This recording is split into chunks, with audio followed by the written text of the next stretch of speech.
प्यारे दोस्तों, एक आदमी जिसका नाम शरीफ अहमद था, वो सूखे पत्ते की तरह इधर उधर भटक रहा था। अपने नाम की तरह वो निहायत ही शरीफ इंसान था। चलते चलते शरीफ अहमद की टांगें थक गई। वो कई दिनों का भूखा था। उसकी आंखों के सामने अंधेरा छा रहा था। कल से उसके हलक में पानी का एक कतरा नहीं गया था। अचानक उसकी आंखों के सामने अंधेरा छा गया। वो लड़खड़ाता जमीन पर गिरा। जमीन पर गिरते हुए उसे हैरत हुई, क्योंकि कमीने आदमी को गिरने के लिए बहुत जगह मिलती हैं, मगर शरीफ और ईमानदार आदमी को गिरने के लिए भी पाक और साफ जगह चाहिए होती है। वो जहां गिरा था वो एक दरवाज़ा था। शरीफ अहमद दरवाज़ा पकड़कर खड़ा हुआ। उसने अपना सर उठाकर दरवाजे की तरफ देखा तो वो एक मस्जिद का दरवाज़ा था, मगर उस दरवाजे पर एक बड़ा ताला लगा हुआ था। शरीफ अहमद की हालत बहुत बुरी थी। भूख की वजह से बुरा हाल था। ऐसे वक्त में इंसान सिर्फ और सिर्फ रोटी का सोचता है, मगर वो सच्चा और शरीफ आदमी था, पक्का मुसलमान था। उसने मस्जिद के बंद दरवाजे को हैरत से देखा और सोचने लगा कि ये दरवाज़ा बंद क्यों है। ज़ोहर की नमाज का वक्त हुआ जाता है, नमाजी कहाँ हैं। इतने में किसी ने शरीफ अहमद के कंधे पर हाथ रखा और पूछा, कौन हो भाई? तो शरीफ अहमद ने जवाब दिया, मैं तो अल्लाह का एक आजिज़ बंदा हूँ। उस आदमी ने कहा, हुलिये तो मौलवी मालूम पढ़ते हो। शरीफ अहमद ने जवाब दिया, नमाज पढ़ाना तो एक सआदत की बात है। उसने पूछा, क्या नाम है तुम्हारा? तो शरीफ बोला, मेरा नाम शरीफ अहमद है। तो उस आदमी ने कहा, मेरा नाम खुदा बख्श है। मस्जिद के साथ वाले मकान में रहता हूँ और इस गांव की पंचायत का सरपंच भी हूँ। तो शरीफ ने पूछा, भाई खुदा बख्श, ये मस्जिद बंद क्यों है? यहाँ नमाज क्यों नहीं हो रही? ज़ोहर का वक्त हो रहा है। उसने कहा, क्या पूछते हो मौलवी साहब, एक हफ्ते से मस्जिद बंद है। यहाँ जो मौलवी पहले नमाज पढ़ाता था उसे उसकी एक हरकत की वजह से निकाल दिया गया। उस आदमी ने कहा कि आप हमारी मस्जिद में नमाज पढ़ा दिया करेंगे? तो शरीफ अहमद बोला, हाँ ज़रूर, क्यों नहीं। आप मुझे बस एक गिलास पानी पिला दीजिए। ज़ोहर का वक्त हुआ जाता है, मैं अजान देकर नमाज का ऐलान करता हूँ। वो आदमी जिसका नाम खुदा बख्श था, उसने कहा, आपके चेहरे से लग रहा है कि आप कई दिनों के भूखे हैं। पहले आप खाना खा लीजिए, फिर अजान दीजिएगा। शरीफ अहमद बोला, नमाज पढ़ने पढ़ाने के लिए तो रोटी की नहीं, ईमान की ज़रूरत होती है। मैं नमाज पढ़ने के बाद ही रोटी खाऊंगा। खुदा बख्श ने अपनी जेब से चाबी निकाली और मस्जिद का दरवाज़ा खोल दिया। दरवाज़ा खोलते ही शरीफ अहमद मस्जिद में दाखिल हो गया। इतनी देर में खुदा बख्श एक गिलास में ठंडा पानी लेकर आया। शरीफ अहमद ने फर्श पर बैठकर पानी पिया, उसके बाद वजू किया और अजान की आवाज़ जैसे ही गांव में गूंजी तो गांव के कई मर्द नमाज पढ़ने मस्जिद की जानिब चल दिए। शरीफ अहमद की आवाज़ में एक सोज था। उसकी अजान गांव के हर एक शख्स के दिल में उतरती जा रही थी। अजान पूरी होने तक कई नमाजी मस्जिद के सहन में जमा हो चुके थे। सब लोगों ने नए मौलवी की आमद पर खुशी का इजहार किया। गांव के लोगों ने यह बात खास तौर पर महसूस की कि नया मौलवी जवान है, मगर बहुत कमज़ोर है। जवान होने के बावजूद नए मौलवी की आंखों में शर्म है। नमाज पढ़ने के बाद खुदा बख्श अपने घर से खाना लेकर आया। शरीफ अहमद ने सबसे खाना खाने के लिए पूछा, लेकिन सब ने कहा कि हम घर से खाना खा कर आ रहे हैं। ये सुनकर शरीफ अहमद ने बिस्मिल्लाह पढ़कर खाना शुरू किया। कई दिन बाद उसे खाना मिला था, लिहाजा हर निवाला उसके हलक में फंस रहा था। खुदा बख्श बोला, मौलवी साहब, मस्जिद के साथ एक कमरा बना हुआ है, आप चाहें वहां रह सकते हैं। तो शरीफ अहमद बोला, मैं मस्जिद में नमाज पढ़ाने के अलावा बच्चों को कुरान पाक भी पढ़ाया करूंगा और उनको दुनियावी तालीम भी दूंगा। खुदा बख्श ने जवाब दिया, माशाअल्लाह, अल्लाह आपको जज़ाए खैर दे। खुदा बख्श के जाने के बाद शरीफ अहमद कमरे में गया और जैसे ही खिड़की खोली तो फौरन खिड़की को बंद कर दिया, क्योंकि खिड़की से खुदा बख्श के घर का सहन साफ साफ नजर आ रहा था और वहां एक जवान लड़की सहन में झाड़ू दे रही थी। जैसे ही शरीफ अहमद ने खिड़की खोली तो उसकी नजरें भी उस लड़की से टकरा गई। लिहाजा घबराकर शरीफ अहमद ने खिड़की को बंद कर दिया। खिड़की बंद करके बिस्तर पर आकर बैठ गया। नींद से उसकी आंखें बंद हो रही थी। जैसे ही उसने आंखें बंद की तो वो अचानक से उठ खड़ा हुआ, क्योंकि उसकी आंखों के सामने वही लड़की आ गई। तोबा तोबा, शरीफ अहमद ने अपने गाल पीट लिए। कुछ महीनों में ही शरीफ अहमद के सारे गांव में इज्जत होने लगी।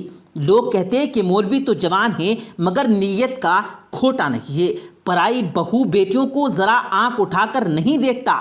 پہلے دن کے بعد شریف احمد نے اپنے کمرے کی کھڑکی دوبارہ نہیں کھولی۔ وہ ساری رات گرمی میں گزار دیتا مگر کھڑکی نہیں کھولتا تھا۔ ہر نماز کے بعد شریف احمد اللہ سے گڑ گڑا کر دعا مانگتا کہ اللہ پاک میری نیت میں کوئی کھوٹ نہیں ہے، میں نے زندگی کی تمام آسائشیں تیری خوشنودی کے لیے ترک کر دی ہیں، مگر یہ مزور جوانی پیچھا نہیں چھوڑتی، نفس مجھے بار بار بہکاتا رہتا ہے۔ جب تک کہ میں کسی شریف زادی سے نکاح نہ کر لوں تو میری حفاظت فرما، مجھے ہر قسم کے گناہ سے بچا۔ روتے روتے شریف احمد کی داڑھی آنسوؤں سے تر ہو جاتی۔ ایک دن عصر کی نماز کے بعد خدا بخش گھر آیا، مسجد میں آیا۔ شریف احمد مسجد میں بیٹھا قرآن پاک کی تلاوت کر رہا تھا۔ خدا بخش کہنے لگا، بیٹا ذرا میرے بیٹے ہاشو کو آ کر دیکھ لو، وہ عجیب عجیب حرکتیں کر رہا ہے، کبھی وہ اپنا سر دیواروں سے ٹکرانے لگتا، اس کے منہ سے عجیب و غریب آوازیں نکلتی ہیں، جلدی چلو بیٹا میرے بیٹے کو دیکھ لو، اس کی ماں بہت زیادہ پریشان ہو رہی ہے۔ شریف احمد نے خدا بخش کے ساتھ اس کے گھر کی طرف چل پڑا۔ جب وہ کمرے میں داخل ہوا تو اس نے دیکھا کہ ایک 14 سے 15 سالہ لڑکا چارپائی پر لیٹا ہے۔ اس لڑکے کے ہاتھ پیر چارپائی سے بندھے ہوئے ہیں، اس کے سراہنے اس کی ماں بیٹھی ہوئی ہے اور پائنتی پر وہی لڑکی کھڑی ہے جسے شریف احمد نے پہلے دن کھڑکی سے دیکھا تھا۔ شریف کی نظر جیسے ہی لڑکی پر پڑی تو اس نے فوراً ہی آنکھیں نیچی کر لی اور دل ہی دل میں استغفار پڑھنے لگا اور کہا کہ مجھے ایک صاف گلاس میں پانی لا کر دے دو۔ شریف احمد کو پانی کا گلاس دے دیا گیا۔ اب آپ لوگ دیوار کے ساتھ کھڑے ہو جائیں اور کوئی میرے کام میں دخل نہیں دے گا۔ اس کے بعد شریف احمد نے ہاشو کے ہاتھ پاؤں کھول دیے اور پھر قرآن آیات کی تلاوت شروع کر دی۔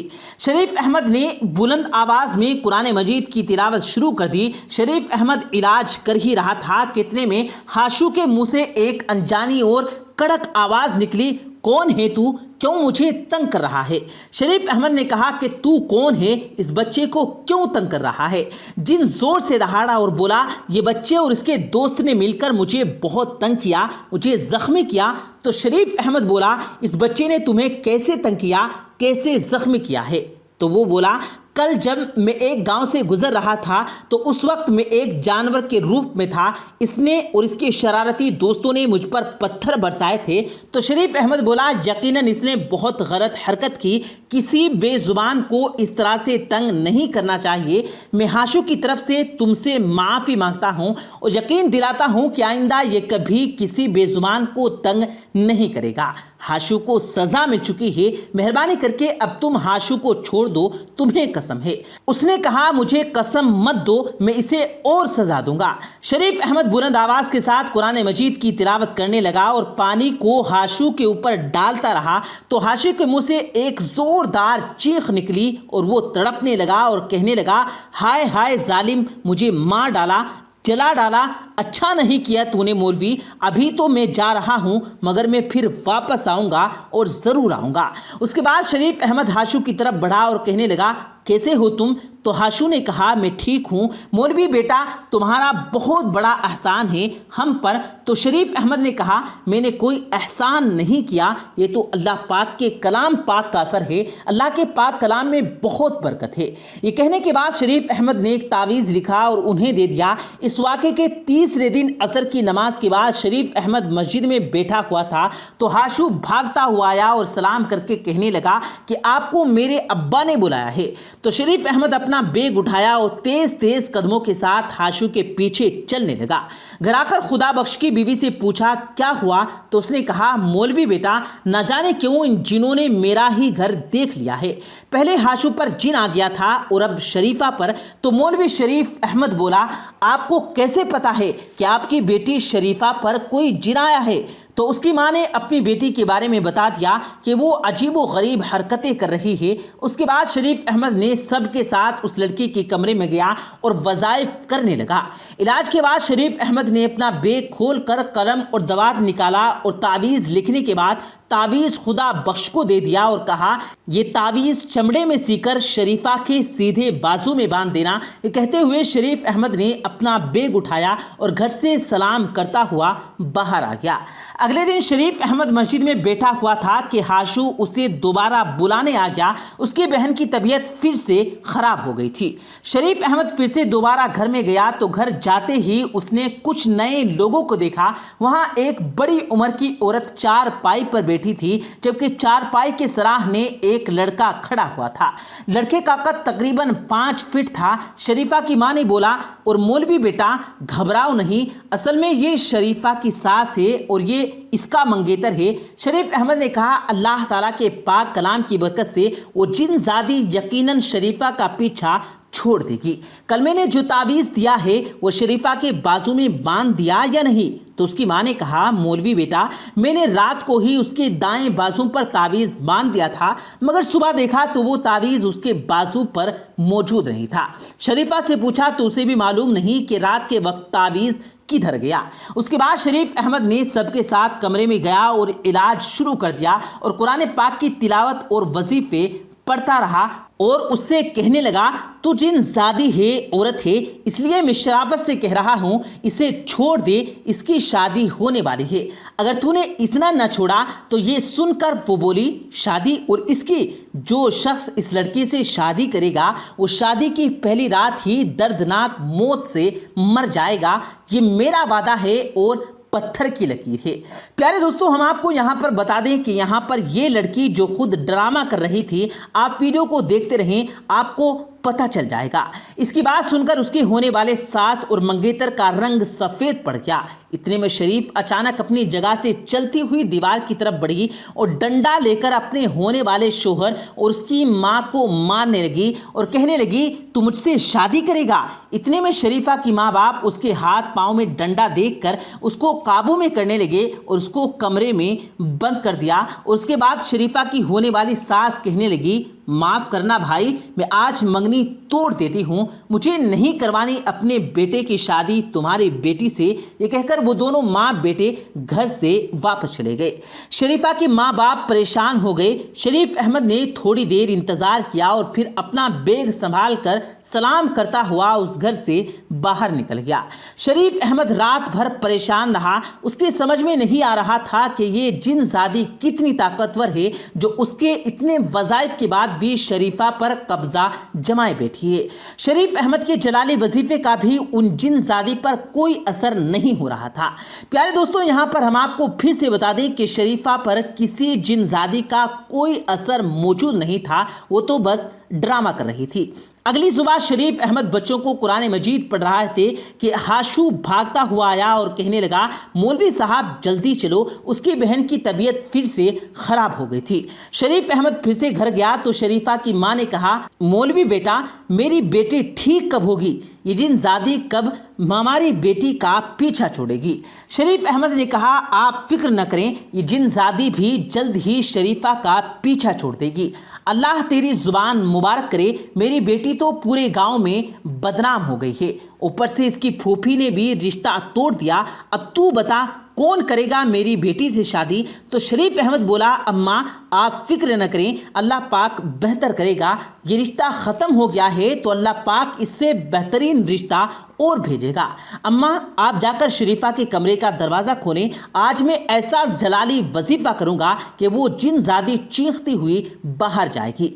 मेरे साथ कमरे में कोई और नहीं होगा। शायद शरीफ अहमद को उस पर शक हो गया था। अब चूँकि शरीफ अहमद भी बड़ा नेक इंसान था और वो लड़की की भी हालत दिन ब दिन खराब होती जा रही थी, इसलिए शरीफ अहमद आहिस्ता से चलता हुआ शरीफा की चारपाई के पास आया। शरीफा चारपाई पर बैठी हल हल कर हक अल्लाह का विर्द कर रही थी। शरीफ अहमद चारपाई के पास पहुंचकर रुक गया। थोड़ी देर तक शरीफा को देखता रहा और फिर आहिस्ता आवाज में बोला, शरीफा ये नाटक अब तुम बंद कर दो, तुम्हारे ऊपर कोई जिनजादी मौजूद नहीं है। शरीफ अहमद की बात सुनकर शरीफा खामोश हो गई। उसने अपना सर ऊपर किया और शरीफ अहमद को घूरने लगी, तो तुम्हें पता चल गया कि मैं ड्रामा कर रही हूँ? शरीफ अहमद ने कहा, हाँ मुझे पता चल गया है, और तूने अपनी आंखें कैसे लाल कर रखी हैं? تو شریفہ نے کہا میں نے گریسلین ڈال کر اپنی آنکھیں لال کی ہیں۔ شریف احمد نے کہا تیرے اس ناٹک کی وجہ سے تیرے ماں باپ کتنے پریشان ہیں۔ شریفہ بولی مجھے افسوس ہے اس بات کا، لیکن میں نے رشتہ توڑنے کے لیے یہ ناٹک کیا تھا۔ شریف احمد نے کہا تجھے کیوں یہ رشتہ منظور نہیں تھا؟ تو شریفہ بولی میرے اور اس کے ساتھ کوئی جوڑ نہیں تھا۔ تو شریف احمد نے کہا اگر تجھے یہ رشتہ منظور نہیں تھا تو سیدھے سیدھے انکار کر دیتی، اتنا ناٹک کرنے کی کیا ضرورت تھی؟ شریفہ بولی میرا رشتہ اس وقت ہوا تھا جب میں جھولے میں تھی اور شادی کے وقت بھی مجھ سے نہیں پوچھا جانا تھا۔ میں 10 جماعت پاس ہوں اور اس نے تو اسکول کی شکل تک نہیں دیکھی ہے۔ تو شریف احمد کہنے لگا لیکن اب تیرا کیا ہوگا؟ تجھ سے کون شادی کرے گا؟ اس پاس ہر جگہ تو مشہور ہے کہ تو آسیب زدہ ہے۔ تو یہ سن کر شریفہ مسکرا دی اور کہنے لگی مجھ سے شادی وہ کرے گا جسے معلوم ہے کہ میرے اوپر کسی جنزادی نے قبضہ نہیں کیا۔ شریف احمد واقعی میں شریف تھا۔ اس نے کہا کیا مطلب ہے؟ تو لڑکی بولی یا تو واقعی میں بہت شریف ہے یا پھر شریف بننے کا ناٹک کر رہا ہے۔